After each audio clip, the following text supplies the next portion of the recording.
تو اس لیے بعض لوگ بسم اللہ کے بجائے 786 لکھتے ہیں۔ آپ کچھ بات کر رہے ہیں، اللہ کا نام لے کر بات کریں۔ آپ کچھ لکھنا چاہتے ہیں، اللہ کا نام لکھ کر پھر اس کے بعد اپنا جو کچھ لکھنا ہے لکھیں، تو اس میں بڑی برکتیں اور سعادتیں ہوتی ہیں۔ اس کا مطلب یہ نہیں ہے کہ بسم اللہ الرحمن الرحیم کسی کاغذ پر لکھ دیا جائے، اس کو گلی کچرے میں پھینک دیا جائے۔ مسلمان بھی اپنے کام کے آغاز میں، کچھ لوگ ہیں دیندار سمجھدار، وہ اللہ کے نام سے ہر کام کو شروع کرتے ہیں۔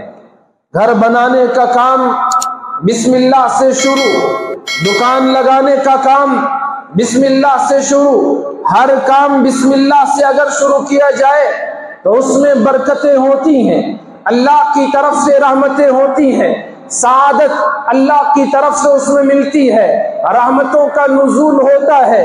اگر اللہ کے نام کے بغیر کوئی کام کیا جائے، حضور علیہ السلام نے ارشاد فرمایا کل امر ذی بال لم یبدأ بسم اللہ فہو اقطع۔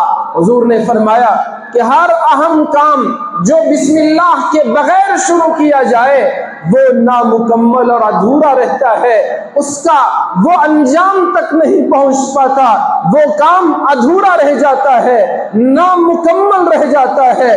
کتنی خوش نصیبی اور سعادت کی بات ہے کہ اسی نے ہم کو پیدا کیا ہے، اسی نے ہمیں کوئی چیز عطا کی ہے، اور سہولت کوئی دی ہے تو اسی نے دی ہے، سب کچھ اسی کا دیا ہوا، اسی کا نام لے کر کام شروع کیا جائے تو اس میں برکتیں بھی ملیں۔ تو یہ تو بڑی سعادت کی بات ہوئی کہ جس نے دیا اسی کو یاد کیا جائے، اس کا نام لیا جائے۔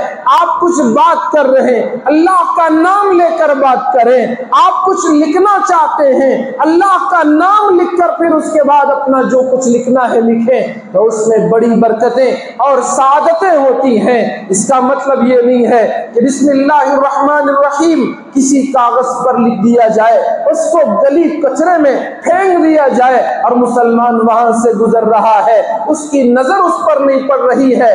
کتنے وہ شادی بیاہ کے رکے ہوتے ہیں جس پر اللہ کا نام بھی ہوتا ہے اور رسول اللہ کا نام بھی ہوتا ہے، اور اس پر شروع میں ہی حدیث بھی لکھی جاتی ہے، آیتیں ہوتی ہیں، لیکن وہ رکا جو 200 300 روپے کا اس کو پھینک دیا گیا، گھر کی دہلیز کے سامنے پڑا ہوا، وہ کچرے میں کوڑے دان میں پڑا ہوا، بیچ سڑک پر پڑا ہوا، بچوں کے بڑوں کے سب کے پیروں میں، اور گلی سے گزرنے والا جانور وہیں سے گزر رہا ہے اور اس کی وہ ناپاکی اور غلاظت وہاں ہو رہی ہے۔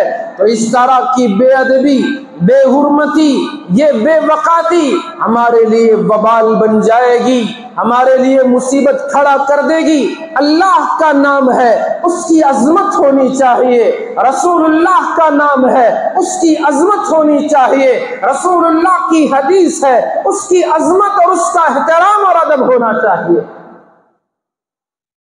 تو اس لیے بعض لوگ بسم اللہ کے بجائے 786 لکھتے ہیں، 786 786، اور سمجھتے ہیں کہ یہ بسم اللہ لکھنے کا ثواب اس میں ملتا ہے۔ کہ ایک بات اچھی طرح یاد رکھیں، یہ 786 بسم اللہ الرحمن الرحیم کا بدل نہیں ہو سکتا، اور نہ یہ کہا جائے گا کہ یہ بسم اللہ لکھنے کے برابر ہے۔ ہاں، اس کو اتنی گنجائش دی جا سکتی ہے، اگر گنجائش دینا چاہیں، کہ یہ علامت ہے کہ لکھنے والے نے یہاں بسم اللہ الرحمن الرحیم پڑھ کر لکھنے کا آغاز کیا ہے، اس کا سمبل 786 ہے، تو اس حد تک اس کی گنجائش ہے۔ شاید میری بات آپ کو سمجھ میں آئی نہیں آئی مجھے نہیں پتا۔ ایک ہے بسم اللہ الرحمن الرحیم لکھنا، اور دوسرا اس کی جگہ 786 لکھنا۔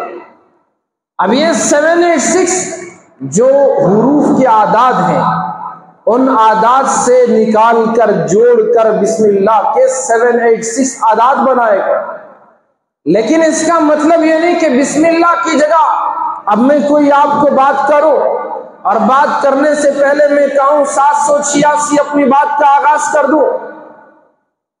تو یہ درست نہیں۔ اسی طرح کوئی مضمون لکھوں 786 یہ سمجھ کر کہ یہ بسم اللہ لکھنے کا ثواب ملے گا، اس طرح سے میں وہ مضمون لکھ دوں تو یہ درست نہیں۔ ہاں 786 اگر کوئی لکھ رہا ہے اور یہ علامت کے طور پر لکھ رہا ہے کہ میں نے اپنے مضمون کے شروع میں بسم اللہ پڑھی ہے، اس کی یہ دلیل میں یہاں لکھ رہا ہوں، لہٰذا جو مضمون پڑھنے والے لوگ ہیں وہ بھی یہ سمجھے علامت اور وہ بھی مضمون سے پہلے بسم اللہ پڑھ لے۔ بات سمجھ میں آ گئی؟ اس طور پر اگر کوئی 786 لکھتا ہے تو اس کی گنجائش ہے، اجازت ہے، ورنہ یہ بسم اللہ کا بدل نہیں ہو سکتا۔ بات واضح ہو گئی۔